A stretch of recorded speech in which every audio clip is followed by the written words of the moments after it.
are going to start a new topic, which is broadening of spectral lines.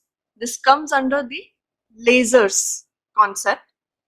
So, before starting the actual topic, I would like to give you some info regarding few basic points. So first, that we are going to discuss broadening of spectral lines. That means we obtain some spectrums. Whenever we obtain spectrum via different studies, we expect to get lines, proper sharp lines. But sometimes instead of getting lines, we get peaks which are a bit broadened. They are not sharp lines. So why is that broadening there? So first of all, let's see what happens during absorption and emission spectrum. Mostly we study either absorption or emission spectrum in case of lasers or any light sources. Suppose we have an atom here, and these are the two energy levels. E1 is at lower energy level and E2 is at higher energy level. So obviously the energy of E2 is greater than E1. Now suppose these are the levels and this is the atom, and it faces some energy. Some energy is being sent by some source. It can be any source. Mostly it's a light source, but still it sends energy in terms of photons. So some energy is coming towards it. It could be different wavelengths are coming towards it. So now it will observe that energy which is equal to the difference between these 2 points. So if this h nu, which is basically the energy, is given by h nu, energy of photon is given by h nu. If this is equal to E2 minus E1, then this atom would absorb this energy to jump from this level to this level. If there are energies which are smaller than this gap, then also it won't help the atom to jump. Then that energy would just get absorbed somewhere. If the energies are quite higher, then there might be a case that some other levels are present and atom might jump to those levels. But if atom wants to go here, or it's not up to atom, it's all about the conditions what it faces. So if there is a photon or some energy is coming which is equal to difference between the energy of these two levels, then atom would absorb this energy and it would jump to E2 level. So what is happening here? Here atom is absorbing the radiation because here it is at lower energy state. It doesn't have that much energy, and without energy it cannot jump to that higher energy state.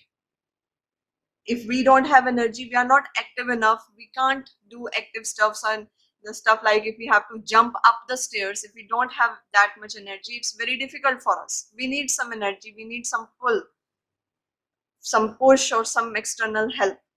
So same is the case with atom. They also need some energy to jump to this level, and that's why if they get the exact energy which is equal to difference between these two levels, then it would definitely jump over there. So whatever light is shown on the material, the atom would take the energy which is equal to the difference between these two levels, E2 and E1, and it will jump to E2. Now whatever spectrum we obtain, that is known as absorption spectrum. So in this spectrum, whatever energies, whatever light frequencies are absorbed by the atom, they are missing in the spectrum.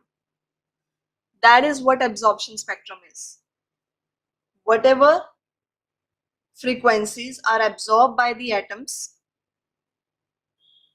then the spectrum obtained is the one which has those frequencies missing.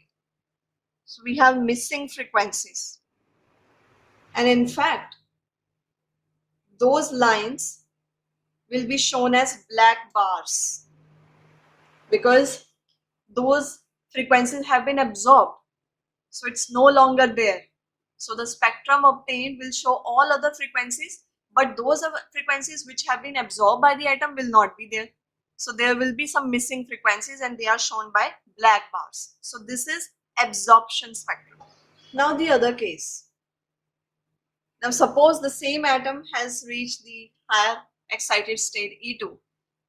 So now whenever, like, as if you have studied laser, the functioning of laser, you must know how it works and what is spontaneous emission and what is stimulated emission. Here I'm talking about spontaneous emission. I'm not talking about lasers as such. So whenever after some time it would think of returning back to this lower state, whenever it happens, whenever it spontaneously jumps back to lower excited state, so now what will happen? Initially it was at higher excited state, higher energy level, and now it has jumped to lower energy level. So there is some fraction of energy which it no longer requires. And what is that fraction of energy? Again, it's h nu is equal to E2 minus E1, that portion. So that portion of energy will be emitted. That frequency, because energy is what? We have E is equal to h nu. H is Planck's constant, so constant is always the same thing. Its value remains the same. So that's why either we always talk of energy and frequency on the same way. That if we talk of energy or we say different frequency or different energy, that means the same thing because here H is Planck's constant. That's why. So now the energy or the light, whatever frequency will be emitted, that would be equal to the difference between these two energy levels again, because now atom doesn't need that much energy. That excess energy is no longer required if it has to stay at the lower energy level. So what it will do, it will just release that extra amount of energy, which is E2 minus E1, and then we would detect one photon of that particular frequency coming. So now the spectrum that we are getting, that is emission spectrum, because light is being emitted. In absorption spectrum, light was being absorbed of a particular frequency which was equal to the gap, and then we were obtaining the spectrum which had those frequencies missing which were absorbed by the atom. Here atom is coming back to lower energy level, and that's why it is releasing that gap, that extra energy in the form of photon. So now the spectrum that we are going to see is of these kind of photons that are being emitted by the atoms when they jump back to lower energy level. So that's why we obtain emission spectrum, and emission spectrum is simply the colored line spectrum. So whatever color frequencies will be emitted here, those will be obtained on the spectrum. So we expect a particular frequencies line spectrum. So this would be the frequency and this would be the count or intensity. So here it will be a bright background and we will get some colored lines. Those colored lines will be these photons, whatever are being emitted. They will be directly shown on the spectrum.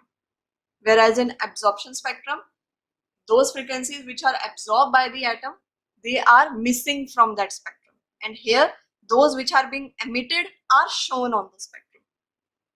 So this is the main point. You should know what's the difference between absorption spectrum and emission spectrum before we study the broadening of spectral lines.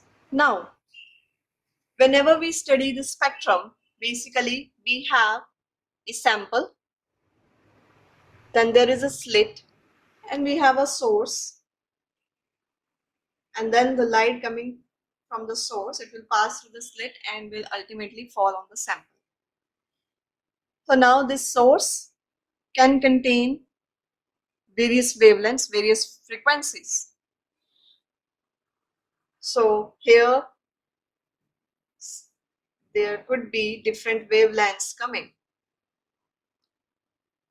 And then one thing that we can do, if we want a particular wavelength to fall on the sample, then what we do is basically we try to narrow this slit.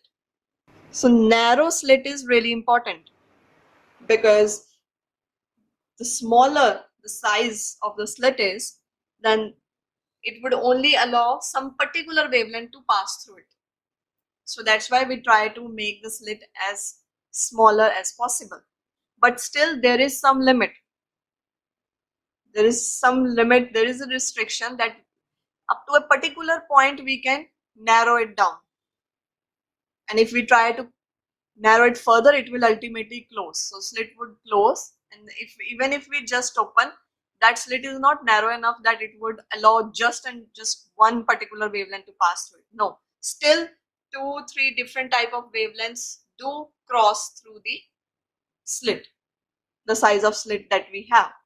Because the wavelengths, if we talk of visible light, they have wavelength in the region 400 angstrom to 400 nanometers to 700 nanometer. That is 400 into 10 raised to the minus 9 meter to 700 into 10 raised to the minus 9 meter. So if we are using that range, so the slit is not that small. We are manually operating the slit. So slit won't be that much small that it just allow only one particular wavelength to pass through. So 2-3 wavelengths do pass through the slit and then they hit the sample. Now again, sample could be solid, liquid or gaseous, and then there would be atoms and molecules in it. So those atoms and molecules, some would be, if we are talking of absorbing spectrum, some would be absorbing a particular wavelength, some other would be absorbing some other wavelength. All are not same. So if there is just one wavelength passing, then we are sure. Then we can say confidently that okay, just one wavelength is passing through the sample. So we expect to get one particular peak. And here this is the intensity. So then we can expect to get a particular line spectrum, just a particular peak, if there is just one wavelength passing, because then all the atom would have just that one wavelength coming. So those which absorb that particular wavelength, they would show us a line, and others won't show that. Simple. But if there are 2-3 different type of wavelengths coming, then there is more option for the atoms also, for the atom and molecules also. So some atoms might be absorbing this wavelength, some other atom might be absorbing this wavelength, though the wavelengths would be almost similar. See, if you use sodium lamps, even sodium lamp, it has yellow color light, but still there are two lines, two different D1 and D2 wavelengths are there in the sodium lamp itself. So that's why some other wavelengths would also be there, and we will get peaks of those wavelengths also. So instead of getting just one line in the spectrum, we get various lines, and ultimately this look as a peak. So instead of getting a line, we are getting a peak. So peak has been broadened. So this is the concept of broadening of spectral lines. So whatever is the nature of the sample, whatever atoms or molecules are there, since we cannot just get one particular wavelength out of any source, no matter how narrow the slit is. So there are different atoms and molecules, and they would be behaving differently to different frequencies. So majority will be there which would absorb particular wavelength if we are studying absorption spectrum, and we would get definitely a big line, but then we would also get some smaller lines as well, very close to it. So if you are getting one line, there is a graph about the wavelength and the intensity, and then you are getting some other also, because there are atoms and molecules which are absorbing some other wavelengths also. So here this is it, It's like this, nearby, but still they are a bit different. So if this is your lambda naught, so this would be some lambda naught minus some delta lambda, or by 2 we can say, and this quantity though is very small, but still the difference is there. This would be something greater. So now if you see it from distance, you are not seeing one particular line, instead you are just getting a peak. So this is what gives us the impression of a peak, and this is the broadening of spectrum. Even when we talk of laser, we say, when we talk of the characteristics of laser, we say the source must be coherent, and laser is highly directional, and we also say it's a monochromatic light. We say it's a monochromatic light, but it is not the ideal monochromatic light. Just remember that. No laser can produce absolutely monochromatic light. This is the thing. So if you expect just one particular wavelength coming from any laser, then you are wrong. This doesn't happen. There is no such ideal laser. So no laser can produce absolutely monochromatic light. Even there also we get one or two different wavelengths. So various wavelengths come through the source. So we try to make slit as narrow as possible, but still there is some limit. We cannot narrow it further because then it would ultimately closes, and whatever small opening is there, it is quite big enough to allow 2-3 different wavelengths to pass through it. And then we analyze whatever wavelengths are passed. We obtain some spectrum. Usually we analyze via spectrophotometer. We use spectrophotometer because photometer means basically it would detect photons and it would result in some spectrum.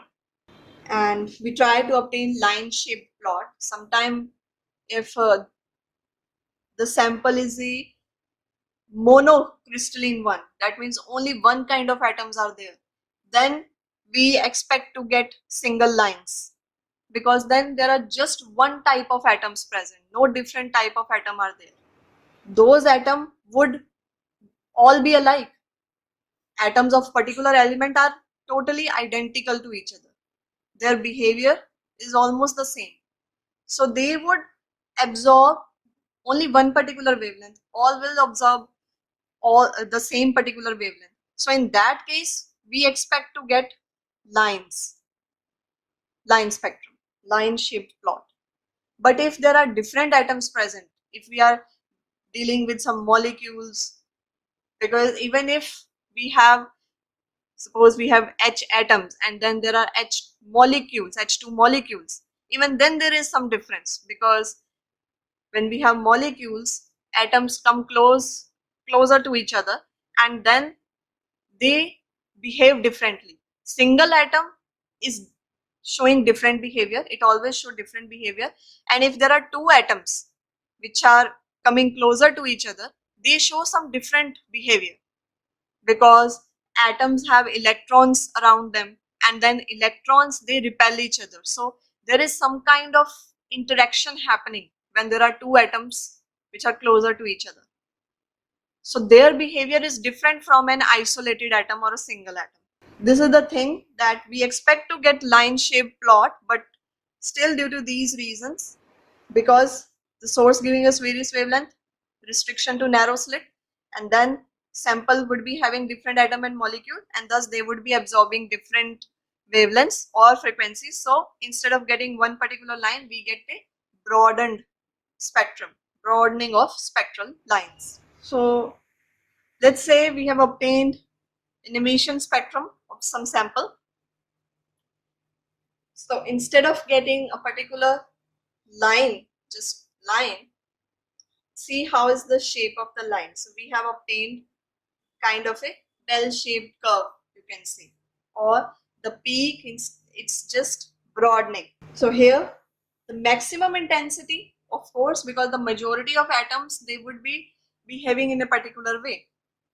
The majority of atom would be emitting a particular wavelength, and that's why definitely there would be a peak showing the maximum intensity. And then there is a portion when actually the broadening starts, and this is the portion where we can say there is a spread from lambda naught. Lambda naught was the original wavelength, the maximum one which is being emitted, but then here instead of the line has just broadened. So this is the spread. We denote it by delta lambda. So here where it ends, we can denote it by lambda naught plus delta lambda by 2 and lambda naught minus delta lambda by 2, because it's been divided into half sections. This complete is delta lambda. So here delta lambda by 2 and delta lambda by 2 here also. So now emitted light has a wavelength spread. So this is basically the wavelength spread about a central wavelength. So the central wavelength is given by c by nu naught. C is speed of light. Also nu naught is what? E2 minus E1 by h. Same thing. So most of the light is emitted at wavelength lambda naught, having intensity I maximum. Yet some light is also emitted at wavelengths above and below lambda naught with different relative emission existence. And hence the emission is not monochromatic because some other wavelengths are also there. So this wavelength spread is basically lambda naught plus minus delta lambda by 2. And delta lambda is also the line width, we say. And it is the wavelength separating between 2 points on line space plot. Okay? It's the line width and wavelength separating between 2 points on line space plot, for which relative emission existence or relative emission excitation is I max by 2, because here intensity is not I max, it is bit lower. Some other lines are there, but they are not of that particular intensity. And this further we call it FWHM, which is full width at half maximum. Full width. This is the maximum. So half maximum would be halfway, and then full width. So full width at half maximum. So this is the situation which occurs during spontaneous emission, because during spontaneous emission there are different atoms at different levels, energy levels, and then they just spontaneously after some time they just drop back to lower energy level and they emit different wavelengths. So that's why whenever there is spontaneous emission, the spectrum is going to be like this. The lines would be broadened. But in lasers, since you know what is laser, the full form of laser is light amplification by stimulated emission of radiation. So there we prefer, or we ourselves try to induce stimulated emission. There is no spontaneous emission in lasers. So that's why this thing is quite removed, but not totally. Because as I mentioned earlier that even the lasers cannot produce absolutely monochromatic light. Some other different, very low fraction of wavelength would be there. So in lasers, this line width is extraordinarily narrow. It's been extraordinarily narrowed. It's not that wide, but still it's there. So that's why we say that laser produce light of much higher degree of monochromaticity, and which happens during stimulated emission and not during spontaneous. So in spontaneous emission, you can see that there are atoms and molecules, and they would be emitting all sort of wavelengths, different wavelengths.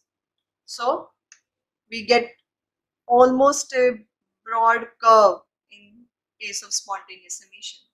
However, in lasers, we still manage to get some sharper, narrow peaks due to stimulated emission, because as we are stimulating the emission, so only those atoms jump whom we want to jump, and then we send photons of particular frequency to make those atoms jump from higher energy level to lower energy level. So that's an induced emission, controlled one, which is controlled by us. So that's why we just limit the number of atoms, or we just limit the wavelength which will be emitted by the atoms jumping from higher level to lower energy level. And that's why in lasers we still get sharper peaks, but still a bit of broadening is always there because we cannot uh, always manage to produce single wavelength light. So this is the overview, this is the introduction of what is actually broadening of spectral line. And now I hope you must have understood that what is the reason, what we can do and what we can't do, and why this broadening is unavoidable. Little bit of broadening of spectral line is always there. So I will continue this topic in further lectures, and then we'll discuss more about the broadening concepts and its types and their derivations as well. So we'll come up with now some natural broadening, collisional broadening, Doppler broadening, and their derivations in the upcoming lecture videos.